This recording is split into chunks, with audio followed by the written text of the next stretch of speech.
Hola a todos, muchas gracias por acompañarnos en la noche de hoy.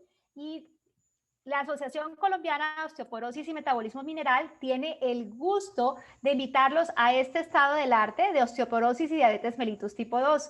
Y yo tengo el gusto de estar acompañada de la doctora Dolly Pantoja. Dolly es endocrinóloga de la Universidad Nacional, densitometrista clínico, miembro de la Asociación Colombiana de Endocrinología, miembro de la Asociación Colombiana de Osteoporosis y Metabolismo Mineral, con quien tengo el gusto de compartir la junta directiva. Y Dolly trabaja en Pasto y es donde ella dirige Sendo, que es una IPS encargada del cuidado endocrinológico de los pacientes. Y para mí es un gusto darle paso a Dolly, quien nos va a acompañar en la noche de hoy. Hola, buenas noches a todos. Muchas gracias por acompañarnos. Muchas gracias, Geraldine. Muchas gracias a Amgen, a ACOM por estos eventos. Sé que ya la virtualidad nos tiene un poquito cansados, pero bueno, hoy vamos a hablar de algo muy interesante y que me gusta mucho, que es la osteoporosis en pacientes con diabetes. Entonces, voy a compartirles mi pantalla. Listo. Estamos esperando a ver que se unan más. Oscar, tú me dirás cuándo puedo iniciar, que se una la gente. Perfecto, se escucha bien, todo está perfecto, ¿verdad? Listo. Bueno, entonces vamos a hablar de diabetes y osteoporosis. ¿Por qué son importantes y por qué decidimos hablar de este tema? Primero, esta es una conferencia patrocinada por Amgen. Gracias, Amgen, por la invitación para hablar de este tema. Esta es la agenda de la que vamos a hablar hoy. Vamos a hablar de epidemiología, de FRAX, de factores de riesgo, hipoglucemiantes y salud ósea, conclusiones, y finalmente vamos a dejar un espacio para las preguntas. ¿Por qué hablamos de estas dos enfermedades? Porque la diabetes y la osteoporosis son dos enfermedades que están influenciadas por la edad. Sabemos que a mayor edad, mayor riesgo tanto de diabetes como de osteoporosis. Los estilos de vida, sabemos claramente que el sedentarismo, la obesidad están asociadas con las dos enfermedades y pueden coexistir en las personas mayores por el mismo envejecimiento. ¿Qué pasa con la diabetes tipo 1 y el riesgo de fractura? No vamos a hablar hoy de diabetes tipo 1, pero quería mencionarles porque en cuanto a la fisiopatología es muy importante. Miren cómo en diferentes series, en la diabetes tipo 1, los pacientes tienen 5.7 veces mayor riesgo de fracturas que los pacientes que no tienen diabetes. ¿Qué pasa en los pacientes con diabetes tipo 2 y el riesgo de fractura de cadera? Aquí encontramos los múltiples estudios publicados y hay un incremento del riesgo de 1.34 veces mayor riesgo que la población general de fractura de cadera. Entonces vemos que es una enfermedad que sí nos aumenta el riesgo de fractura. El modelo típico, que es la diabetes tipo 1, donde hay deficiencia de insulina, pues el riesgo es mucho mayor y en diabetes el riesgo es 2 veces mayor. ¿Por qué se presenta riesgo de fractura? Uno dice, normalmente lo que hemos aprendido y uno lo ve en la clínica es que los pacientes con diabetes tipo 2 tienen densidad mineral ósea normal o elevada. Esto es lo usual. Están con sobrepeso, muchas veces eso también nos lleva a la DMO elevada, pero a pesar de tener la densidad mineral ósea normal o elevada, tienen alto riesgo de fractura y es de lo que vamos a hablar hoy. Como ya les mencioné en la anterior diapositiva, la fractura el riesgo de fractura de cadera es de 1.34 veces mayor riesgo. Esto es muy importante tenerlo en mente porque ustedes saben todas las implicaciones que tiene en cuanto a morbimortalidad y a calidad de vida una fractura de cadera.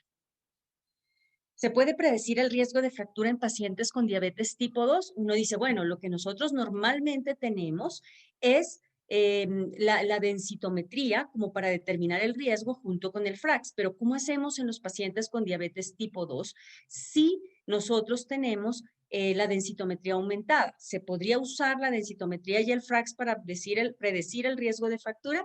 Bueno, les quise traer esta serie de Estados Unidos del 2011, donde hay una serie tanto de hombres como mujeres que fueron seguidos a 10 años y donde se encontró que sí se predice el riesgo de fractura con el T-score. Ustedes ven aquí el T-score, sabemos claramente que a menor T-score, mayor riesgo de fractura. Entonces tenemos, por ejemplo, aquí una persona, como tenemos los criterios actualmente, con un T-score de menos 2.5, tenemos un riesgo de fractura de más o menos 12-15%. Pero miren cómo en un paciente con diabetes con y sin insulina, al mismo T-score de -2.5, el riesgo es mucho mayor. Es decir, el T-score sí me predice riesgo de fractura, pero el T-score subestima el riesgo. O sea, el riesgo está subestimado a pesar de que lo predice. Entonces, miren aquí en este paciente, por ejemplo, esta era una paciente mujer de 75 años que a un T-score de -2 desviaciones estándar tiene el mismo riesgo de fractura que una mujer no diabética de la misma edad. ¿Cuánto está subestimado? Tocaría hacer un ajuste de más o menos 0.5 desviaciones estándar de acuerdo a este estudio. Esto todavía no está estandarizado, no lo podemos estandarizar. En las calculadoras de riesgo todavía no se coloca la diabetes como un factor de riesgo. Probablemente a futuro se van a hacer los ajustes en la calculadora. Pero este estudio es muy interesante porque miren cómo nos muestra que a menor T-score, mayor riesgo de fractura.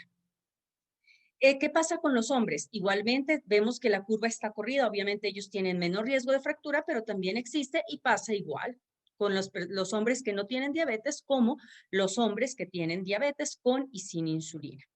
¿Qué pasa con el FRAX? Este es un estudio canadiense, una serie grande de un seguimiento de más o menos 10 años, donde uno mira acá, ellos lo siguieron y miraron las fracturas observadas y la probabilidad de fractura. Vemos en el gráfico la línea negra, como un paciente sin diabetes, ahí se va aumentando el riesgo de fractura o la probabilidad, obviamente por la edad y los factores de riesgo, pero miren cómo en los pacientes diabéticos sí predice el riesgo de fractura, pero también está subestimado. Entonces debemos tener en cuenta cuando analizamos nuestro paciente que en el paciente con diabetes nos predice, pero está subestimado.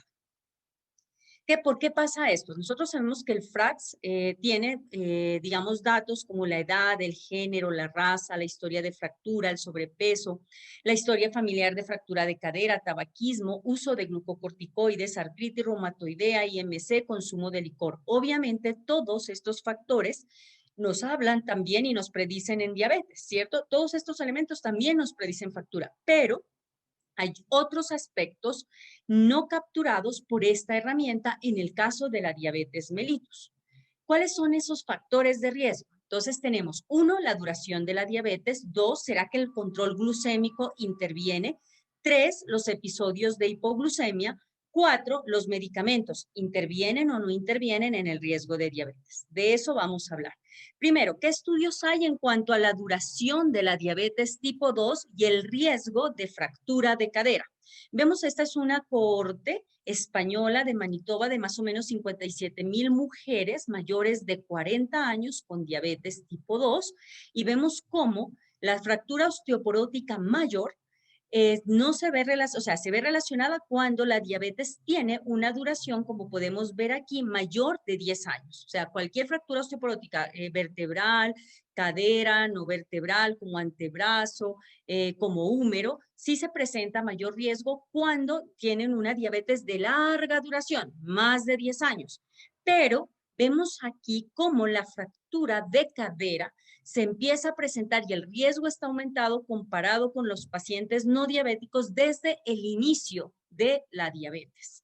Entonces vemos cómo es tan importante, por eso les hablaba, el riesgo de fractura de cadera en pacientes con diabetes tipo 2 está presente desde el inicio de la enfermedad y se empeora ese riesgo con otras fracturas después de 10 años. Entonces, tenemos que está incrementado el riesgo de fractura de cadera. 10 años, 30% de riesgo de fractura osteoporótica mayor y 90% de riesgo de fractura de cadera cuando yo comparo una mujer con una paciente que no tiene diabetes mellitus. Muy importante este dato. ¿Cómo interviene el control glucémico? Esta es una corte de Taiwán de personas con diabetes mellitus, 20,000 personas de 65 o más años, y vemos cómo se relaciona directamente la hemoglobina glucosilada con el riesgo de fractura. Y vemos que aquellos pacientes que tienen hemoglobina glucosilada de 9 hacia arriba tienen 25 a 35% mayor riesgo de fracturarse. De ahí la importancia de mantener un buen control glucémico para disminuir el riesgo de fracturas en pacientes con diabetes.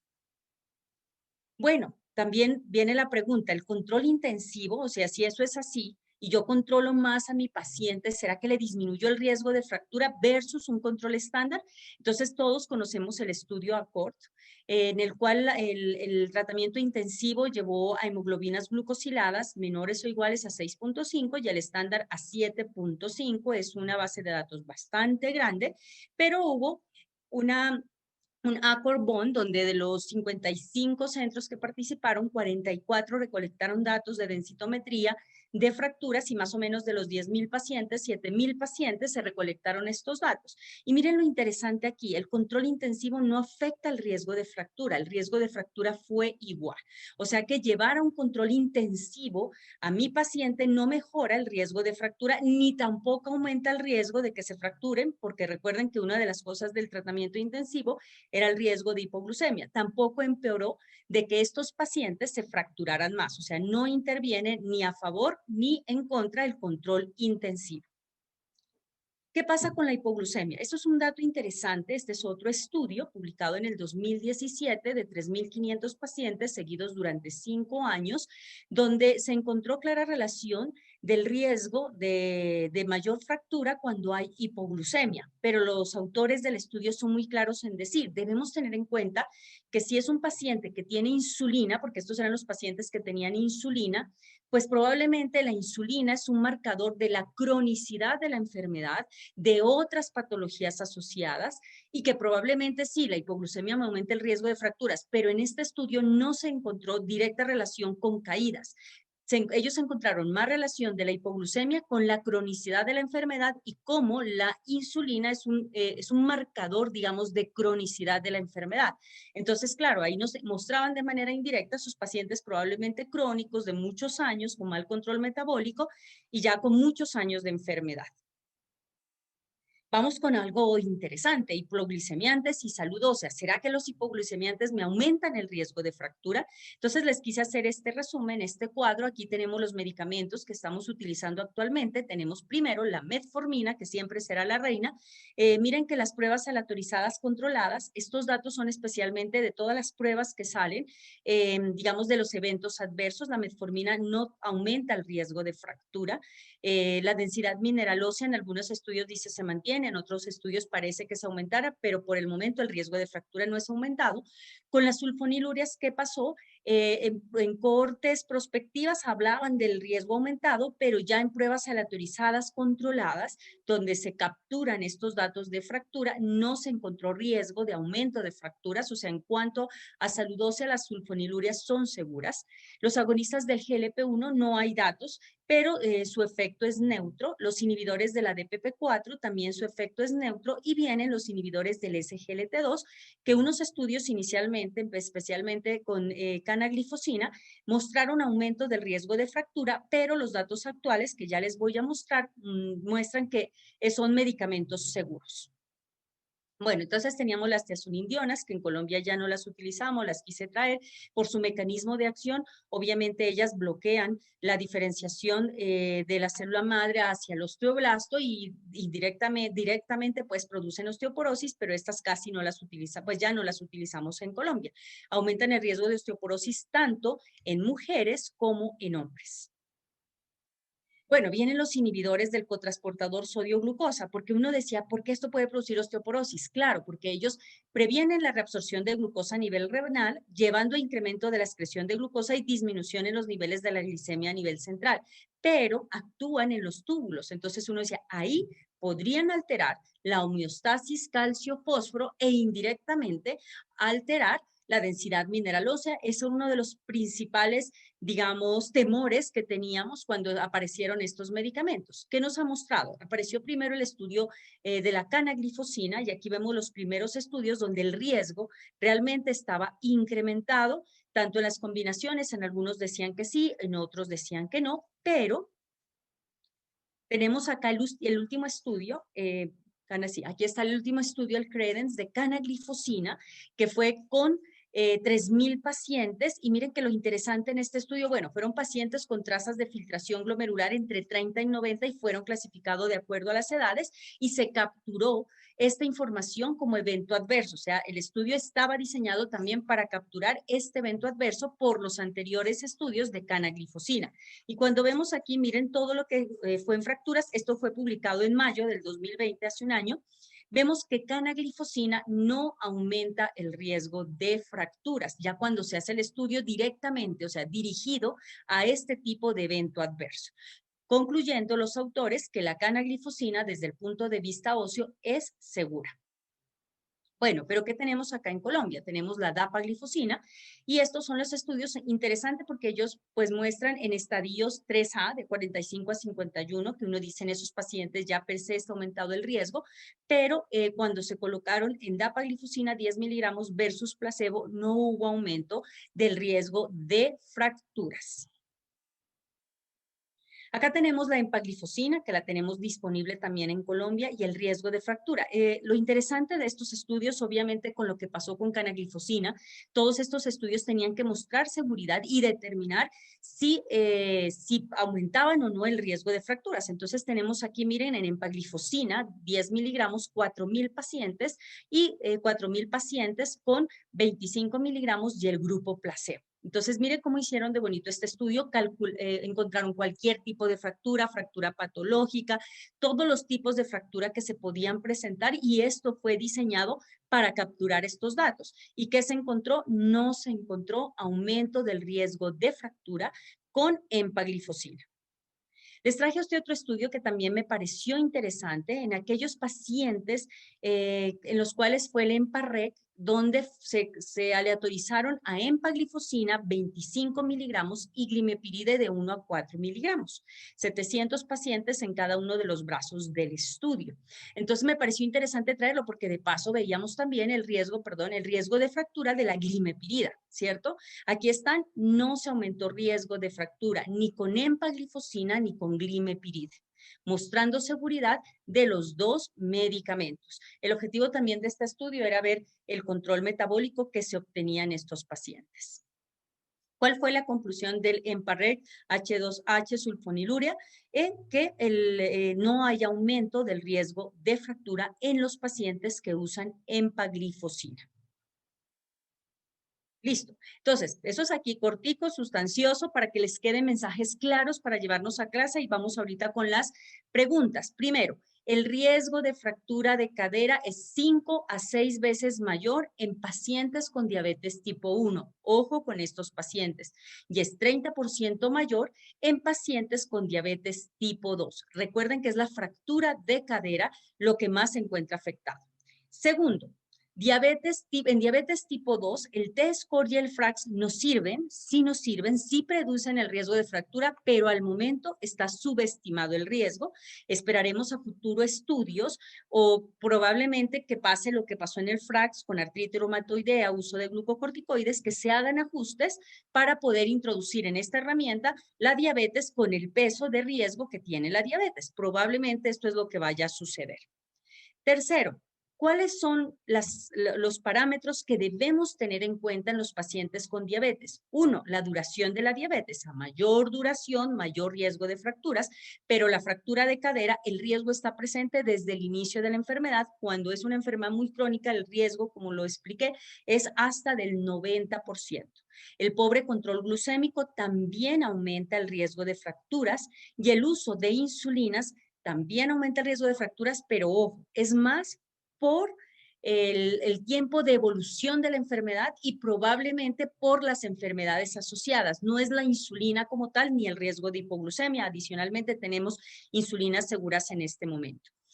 En cuanto a los medicamentos, los reportes tempranos de SGLT2 sugerían alto riesgo de fractura, pero la reciente evidencia reporta un efecto neutral y podemos utilizarlos tranquilamente en nuestros pacientes.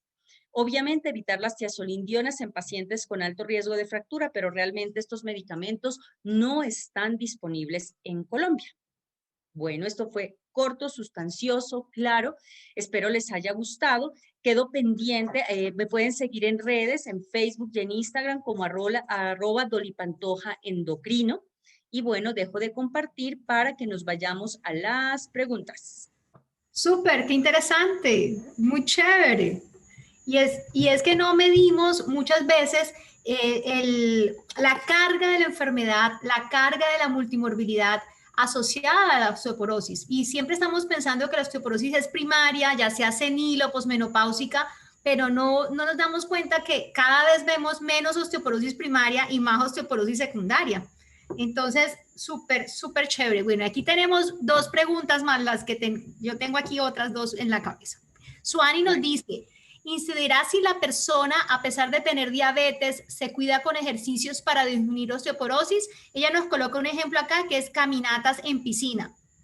Bueno, entonces lo más importante en el manejo integral también de la osteoporosis, el ejercicio, obviamente, recuerden que tiene que ser ejercicio de fuerza para prevenir osteoporosis. La caminata en piscina tiene algo de resistencia, nos podría apoyar por la resistencia que hace, pero hay que colocarle un poquito de peso, ¿cierto? Obviamente los que formulan ejercicio y todo eso, pues te pueden orientar más y nos puede ayudar en ese aspecto. Y debe ser el manejo integral, así como hacemos el manejo integral en osteoporosis, actividad física, estilos de vida, en este caso control metabólico adecuado, disminuir el riesgo de hipoglucemias y mantener controladito a ese paciente.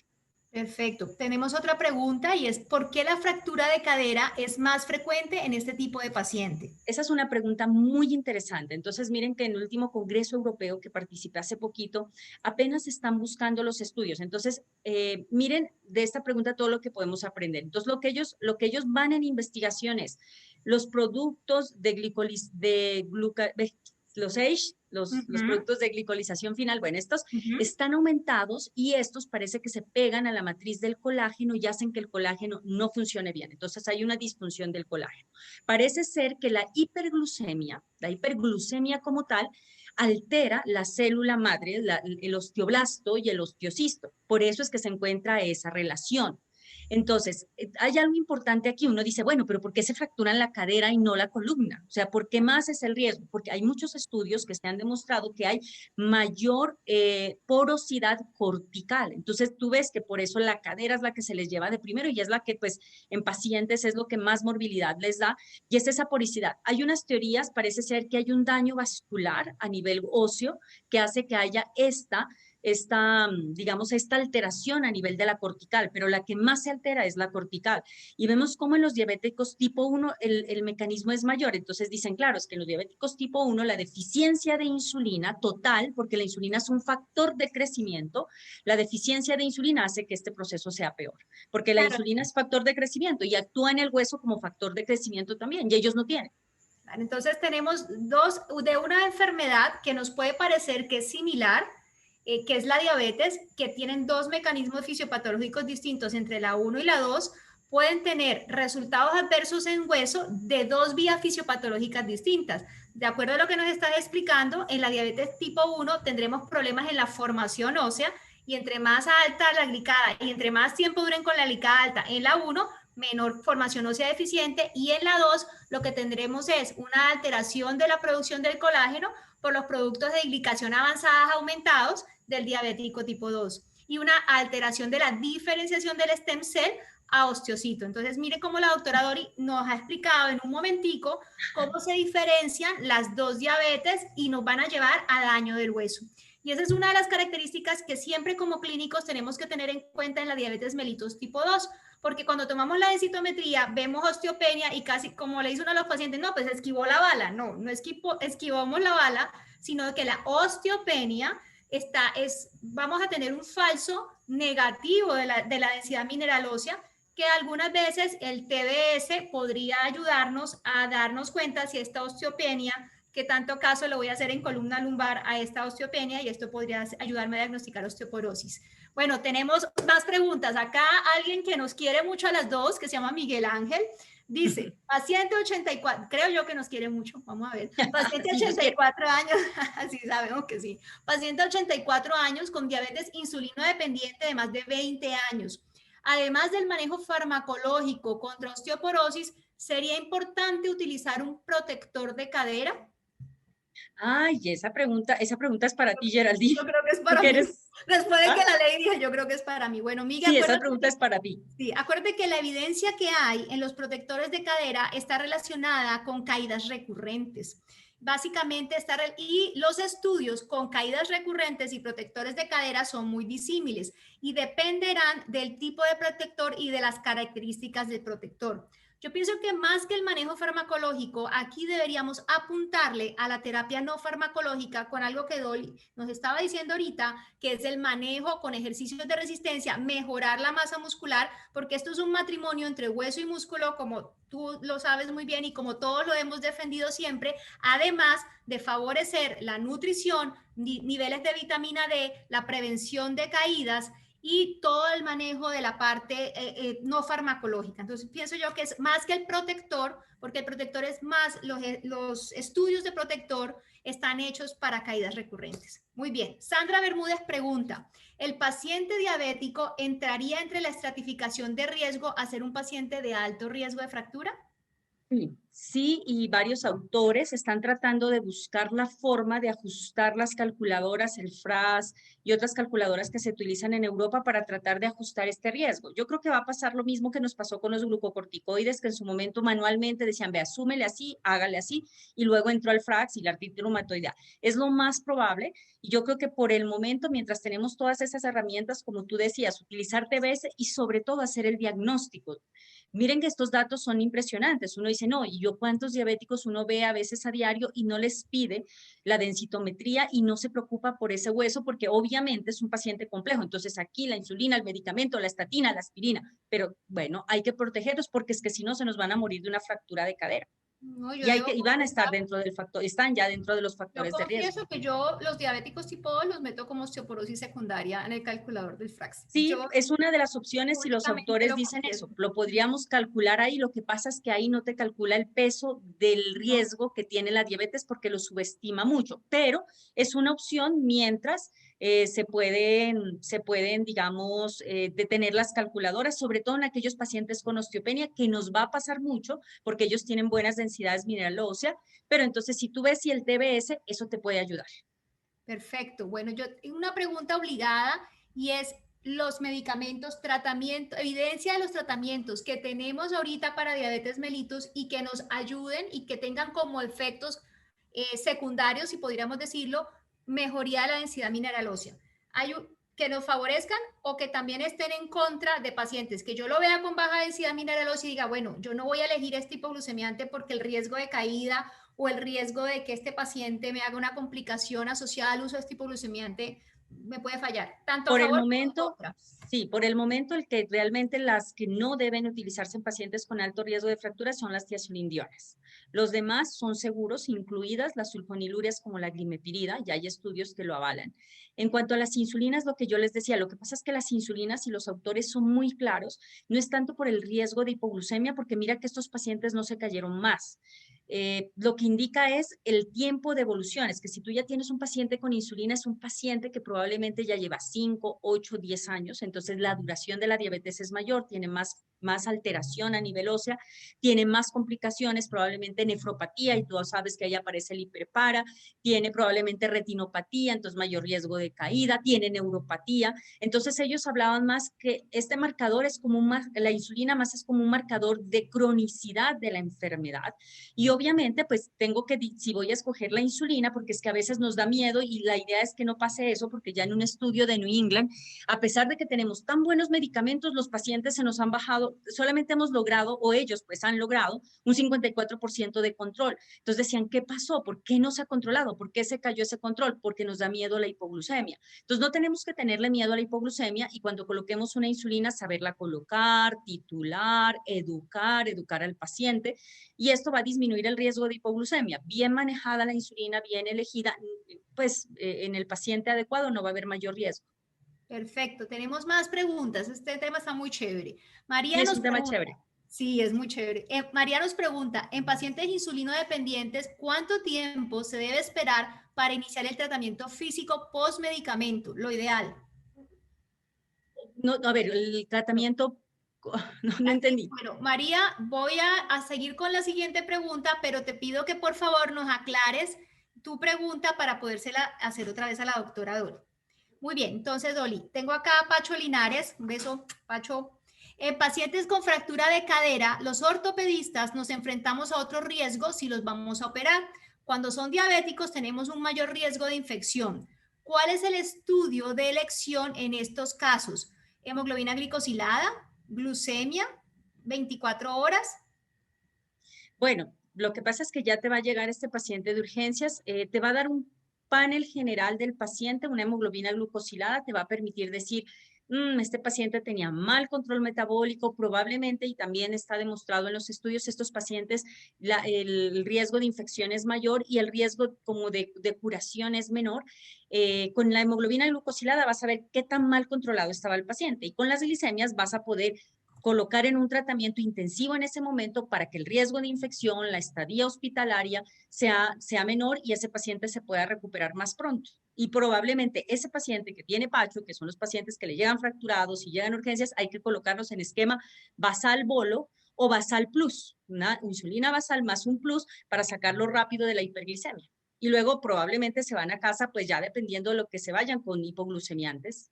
Bueno, yo acá puedo complementar algo de la experiencia nuestra en fractura de cadera. Hay dos presentaciones de la hiperglucemia intrahospitalaria. La primera, como Dolly hablaba, el paciente que ya es diabético y que llega con ausencia del control metabólico, que es bastante frecuente, o el paciente que hace hiperglucemia intrahospitalaria asociada a la infección, a la inflamación aguda por la fractura de cadera y por todo el proceso inflamatorio que se genera con la fractura de cadera. Como Dolly bien lo dice, ¿qué nos diferencia la hemoglobina glicada? Si mi hemoglobina glicada está normal y yo tengo un paciente en hiperglucemia, se considera hiperglucemia intrahospitalaria de 140 miligramos por decilitro para arriba, probablemente este paciente está haciendo hiperglucemia intrahospitalaria. Yo lo vigilo con glucometrías y si está por encima de 180 miligramos por decilitro, inicio insulina. Y tengo unas metas que dependerán si el paciente está crítico, crítico, estable, o si el paciente tiene una expectativa de vida limitada, en donde metemos pacientes con menos de un año de expectativa de vida. Y el otro es el paciente que Dolly nos habla, que ni tu tía está con hemoglobina glicada descompensada y que tendremos que usar esquemas de insulina. Ya no se usan esos esquemas de cada 6 horas de ponerle insulina, los sliding esquemas, los esquemas móviles de insulina no se usan, usamos esquemas basal bolo como la doctora, o basal plus, dependiendo de las necesidades de aplicación de insulina de acuerdo a la alimentación. Muy bien, ya María nos habló entonces dice, ella nos pregunta que, aquí me perdí, entonces, en pacientes insulino dependientes, ¿cuánto tiempo se debe esperar a iniciar el entrenamiento físico post medicamento, para medicamento hipoglucemiante? ¿Cuál sería lo ideal? Ya lo entiendo. Lo que quiere decir es en qué momento hacer ejercicio Exacto, cuando el hacen paciente que insulina. recibe insulina, claro, para Sí, evitar claro. Lo que pasa hipoglucemias es que los asociadas. pacientes con diabetes tipo 1 están en esquema basal bolo completo y entonces el ejercicio es un poco diferente. Una de las recomendaciones, de acuerdo a la cronobiología en diabetes tipo 1, es no hacer ejercicio en ayunas porque el ejercicio en ayunas les aumenta la hiperglucemia. Entonces, miren que, y en pacientes no diabéticos, lo mejor, si uno quiere quemar grasa, es hacer ejercicio en ayunas, pero en los diabéticos no, se dispara todo el cortisol y hacen hiperglicemias post desayuno o post almuerzo. ¿Qué momento es el mejor para ellos? En la mañana, es el mejor momento del día porque pueden hacer hipoglucemias hasta 5 a 6 horas después de la actividad física. Y hay que ajustar las dosis de insulina prandiales en un 50%. Ejemplo, si yo tengo diabetes, voy a hacer ejercicio y mi insulina, de acuerdo a mi conteo de carbohidratos, me dio 6 unidades de insulina rápida, me coloco solo 3 unidades porque esa insulina se me va a activar para disminuir el riesgo. Obviamente eso hay que irlo mirando. Entonces, esa es como, digamos, como la recomendación en términos generales del momento del ejercicio para evitar la hipoglucemia. Muy bien. Loli, ahora que estamos hablando de esto del ejercicio, bueno, que sea un poco más allá de la osteoporosis, que es nuestro tema, volviendo al complejo hueso-músculo, tu opinión como endocrinóloga acerca del músculo como un órgano metabólico para que nosotros tengamos en cuenta, porque muchas veces hablamos de la resistencia periférica a la insulina, pero pues la resistencia a la periférica a la insulina El es músculo. como, exacto, eso es lo, háblanos un poquito de tu Bueno, opinión como endocrinóloga, mientras los demás se animan, a la preguntar. Bueno, audiencia se anima a entonces, preguntar. sí, entonces miren que yo es algo que le digo al paciente y es algo que ahora que estoy dedicada como a la parte de peso, de músculo, uno ve como el músculo, y yo les digo eso a mis pacientes, mira, el músculo te defiende de la diabetes. Si tienes un buen músculo, vas a tener menos riesgo de ser diabético a futuro. Si bajas esa grasa y conviertes un músculo bueno y saludable, probablemente si tienes riesgo de diabetes porque tu padre y tu madre son diabéticos, ese riesgo se va a disminuir bastante. Entonces es el órgano que nos defiende, es que nada que hacer, nos defiende, estimula el osteocito, el mecanostato, el músculo es muy importante y probablemente en años anteriores no le dábamos la importancia. Entonces en este momento mi discurso a los pacientes, sí, hagamos cardiovascular para no infartarnos, para las HDL, pero tenemos que hacer 2 sesiones a la semana de ejercicio de fuerza. Necesito un músculo bueno para que esa diabetes se controle bien. Y uno ve muchas veces los pacientes con diabetes, obviamente muchos tienen sarcopenia y todo esto que hace que se empeore su control metabólico. Muy bien. Bueno, María Eugenia nos pregunta, pese a que hay una estrecha relación entre diabetes y osteoporosis, como se ha explicado, una de las dificultades es que desafortunadamente la osteoporosis no está priorizada. ¿Cuál es la sugerencia para evitar el subdiagnóstico? Es este tipo de conferencias que uno, hasta uno dice, ay, mire, yo no le pedí la densitometría. Es empezar a pensar en la enfermedad, es empezar a pensar en ese paciente integralmente. Yo sé que no es fácil, nosotros tenemos nuestra clínica de crónicos y obviamente siempre estamos 2 médicos, el médico de apoyo, yo, entonces entre los dos vamos pensando. Entonces uno idealmente debería tener una lista de chequeo para decir esto, ya tiene estatina, ya tiene esto, y ser muy juicioso en ir chequeando al paciente y por lo menos pensar en la enfermedad y empezar a diagnosticarla. Está dentro del POS, la densitometría, los medicamentos, todos están dentro del POS. Entonces, simplemente yo creo que es concientización de la enfermedad y empezar a pensar en ella y diagnosticarla y tratarla. Yo, alineada con lo que Dolly dice, yo estoy de acuerdo, no deberíamos tener programas estamos muy atados a los programas de prevención del riesgo cardiovascular y cada vez lo que tenemos es menos patología centrada en el riesgo cardiovascular y el espectro se va ampliando a cardiovascular, metabólico y osteomuscular. Y allí, si solo nos centramos en lo cardiovascular, nos vamos a perder de una cantidad de intervenciones de promoción y prevención de la salud que incluso están contempladas en las RIAs y que deberíamos estar haciendo en este momento. Entonces, tenemos que darnos cuenta que el espectro se llama multimorbilidad y que esa multimorbilidad tiene demasiadas ramificaciones y agrupaciones de enfermedad que tenemos que empezar a identificar. Acá Pacho nos pregunta, he leído alguna evidencia sobre el consumo de ácido acético, vinagre, para bajar los niveles de glucemia. ¿Cuál es la opinión para un ser humano de mediana edad? De mediana edad es un adulto maduro, imagino yo. Bueno, yo realmente no he leído nada, no he visto, no he tenido contacto con este tipo de información, voy a buscar, pero realmente no tengo ningún dato de información. Muy bien. Marcela nos pregunta, en diabetes mellitus tipo 1, ¿a quién sugiere hacer screening de osteoporosis? ¿A todos independiente de la edad? ¿A niños, por ejemplo? Eso Y es una muy buena pregunta. sí, y sigue. En diabetes mellitus tipo 2 y screening con DEXA me refiero. Entonces, ¿a quién le hacemos screening siendo diabético tipo 1 y diabético tipo 2, screening de salud ósea? Bueno, las guías no nos hablan claramente de esto y obviamente tenemos que tener en cuenta que la diabetes tipo 1 como tal es más frecuente en niños.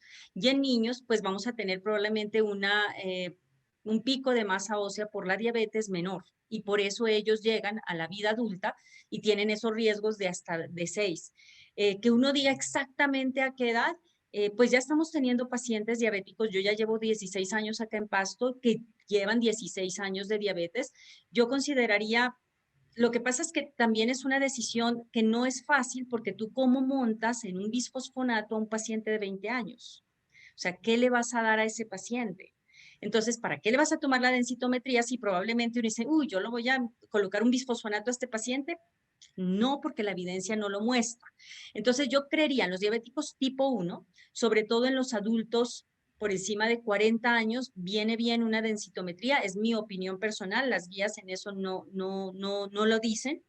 En pacientes jóvenes, yo creo que lo que hay que hacer es enfocarnos en un control metabólico adecuado para que esa fisiopatología que me daña el hueso no me altere tanto el hueso y adicionalmente insistir muchísimo en la actividad física cardiovascular para la diabetes y ejercicio de resistencia. Muy bien, por favor, especifícanos si yo le pido una densitometría ósea a una persona de 40 años, ¿hacia dónde debo mirar en los resultados de la densitometría? Nos toca mirar el T-score, el Z-score, descartar causas secundarias. Muchos pueden tener hiperparas por la creatinina elevada, pueden tener deficiencia de vitaminas D, que es muy usual. Nos toca como buscar, afinar el diagnóstico, buscar otras causas y tratar de mejorar como todo ese ambiente en el diabético tipo 1, que es multifactorial. Y posteriormente, de acuerdo al riesgo, de acuerdo al T-score y de acuerdo al riesgo del paciente, el tiempo de la evolución, yo ya decidiría un tratamiento, pero no está, pues yo todavía no tengo pacientes muy maduros diabéticos tipo 1. Recordemos que muchos se complican antes y muchos entran en falla renal, en amputación, pero con el advenimiento y los controles adecuados los vamos a ver a futuro, vamos a ver este tipo de pacientes a futuro cercano. Bueno, ya los geriatras estamos viendo pacientes que han envejecido con diabetes mellitus tipo 1. Ya tenemos pacientes que han envejecido con diabetes mellitus tipo 1, son ancianos jóvenes. Ahora sí, tengo ancianos tipo 1 ya diagnosticados previamente con diabetes tipo 1, ya ancianos jóvenes. Es importante recordar que estos jóvenes miramos pues el Z-score sobre todo, Dolly es densitometrista, y es importante porque aquí en los pacientes, en las mujeres y en los pacientes que aún no están en menopausia, yo tengo que mirar cómo se comporta su masa ósea con su grupo de pares. Ya el T-score lo utilizamos para las mujeres posmenopáusicas y edades mayores. Muy bien. Y en diabetes mellitus tipo 2, ¿qué recomendarías de tamizaje de salud ósea? Pues uno podría clasificar como pues tenemos claro que las guías nos dicen 62, 65 años a todos los pacientes, pero la diabetes es un factor de riesgo, estarían y entrarían dentro de ese grupo que el tamizaje se hace más temprano. Perfecto. William, saludos. Aquí nos pregunta, ¿cuál sería la dosis de corticoides en los pacientes con artritis reumatoidea y aquellos que tienen diabetes? Una pregunta interesante de un reumatólogo. Sí, bueno, yo lo único que les digo es los Pucha, glucocorticoides me disparan el azúcar impresionante. Como otra vez que hablamos al mismo tiempo. Sí, no, y los glucocorticoides me disparan el azúcar. Para nosotros es, bueno, si está insulina, ajústesela, si está con medicamento oral, mira a ver qué va a hacer, que sea el menor tiempo posible, pero claro, los glucocorticoides, sobre todo cuando los infiltran, nos disparan muchísimo el azúcar y nos complican un poquito la vida del paciente. Y uno es pensando, ahorrador, por favor, el ahorrador ligero, que se controle la inflamación y el ahorrador. Sí, claro. Muy bien. Bueno, si pudiéramos dar 3 consejos acerca de osteoporosis y diabetes en la práctica para todos los que vemos enfermedades crónicas, que somos la mayor, todos los médicos que estamos acá conectados, ¿qué podríamos aconsejar? 3 cosas prácticas que cuando yo esté sentada frente al paciente con diabetes, yo diga, uy, de esta charla me quedó esto claro. Primero, cuando vea al paciente, que le vea el riesgo de fractura de cadera y que por eso se puede morir. Entonces, dentro de los exámenes, pídale una DEXA. Segundo, tómele exámenes para descartar otras causas asociadas. Y tercero, trátelo, farmacológico y con cambios de estilos de vida. Súper. 3 consejos prácticos. Pensar en osteoporosis en pacientes con diabetes mellitus, sobre todo cuando, dependiendo del tipo de diabetes en que yo esté parada, diabetes mellitus tipo 1, si lleva mucho tiempo y no ha tenido buen control metabólico, o en el diabetes mellitus 2, sobre todo si son mujeres con posmenopáusicas, hombres mayores de 70 años e incluso por encima de los 60 años. Acuérdense, por favor, de mis queridos adultos mayores. Mientras nos animamos a hacer las últimas preguntas, yo los quiero invitar a las actividades que tenemos en la Asociación Colombiana de Osteoporosis. Y este año, señores, es el año de congreso. Este año tenemos nuestro congreso y lo tenemos en modalidad virtual. Vamos para el 11º congreso en este año virtual, 16, 17 y 18 de septiembre. Y nuestro próximo curso de osteoporosis al día, el 20 de noviembre. También tenemos unos cursos de controversias de ACOM para el 20 de octubre, así que espérenlo, tenemos programación septiembre, octubre y noviembre de la asociación. Y ustedes saben que nuestros cursos, así como la charla de hoy con Dolly, siempre tienen gran contenido académico. Muy bien. Miguel nos pregunta, ¿qué recomendación farmacológica en diabéticos con osteoporosis tipo 1? ¿Cuál? Y tipo 2, ¿cuál? Bueno, lo primero, como les decía, en diabetes tipo 1 no hay mucha evidencia porque en los estudios, usualmente, uno de los criterios de exclusión es la diabetes. y peor una diabetes tipo 1. Entonces no hay muestras grandes de pacientes con este tipo de enfermedad y tratamiento farmacológico. ¿Qué hay en diabetes tipo 2? De lo que yo revisé, busqué, escuché de las conferencias europeas y las americanas, las guías de la Endocrine Society sacaron unas guías hace 2 años del manejo de osteoporosis y diabetes. Entonces ellos dicen, lo primero que yo tengo que ver es que los medicamentos no me suban el azúcar, ¿cierto? Entonces, ¿qué evidencia hay? Todos son seguros. Los bisfosfonatos, todos son seguros. El denosumab es seguro, no me sube el azúcar, y el teriparatide es seguro, es decir, los puedo utilizar tranquilamente. ¿Qué estudios hay en su análisis? Y como les decía, lo que pasa es que la diabetes tipo 2 a veces es un criterio de exclusión. Entonces, no muchos estudios han tenido pacientes con diabetes tipo 2. ¿Qué estudios sí hay? El FIT, que es alendronato, sí tuvo una población diabética, no muy grande, pero tuvo una población diabética y les fue igual de bien que los pacientes no diabéticos. Otro de los medicamentos que tuvo una población diabética es el Fridon, también tuvo una población pequeña diabética, pero sí la tuvo y los resultados fueron buenos, porque uno diría, ay, pero entonces no les va a ir bien, ¿cierto? Porque mire toda esa fisiopatología. No, sí les va bien, con los bisfosfonatos les va bien, con denosumab les va bien, con teriparatide les va bien y se manejan con los criterios que por el momento manejamos con los criterios que normalmente manejamos la osteoporosis. Claro, es que es importante este último comentario, Dolly, porque mucho de lo que tenemos son inferencias de los tratamientos farmacológicos que están hechos para mujeres con osteoporosis posmenopáusica y luego vino osteoporosis asociada a esteroides y luego los hombres. Entonces, eso fuimos aprendiendo en ese momento y haciendo inferencias para otras enfermedades. Entonces, súper interesante. Recuerden, el FIT y el Freedom tienen poblaciones con diabetes mellitus tipo 2 y que podemos hacer aproximaciones para la población que estamos viendo. Muy bien, ¿qué más preguntas tenemos? Nos dicen por favor del máster cómo vamos de tiempo. Muy bien, entonces yo les vuelvo y les recuerdo nuestro congreso 17 y 18 de septiembre. ¿Tenemos más preguntas? Pues vemos acá. Bueno, mire qué interesante, es un tema interesante. Esa era la idea. Este tema es taquillero. Excelente, bueno, ¿qué más preguntas tenemos? Acá vamos al día con las preguntas.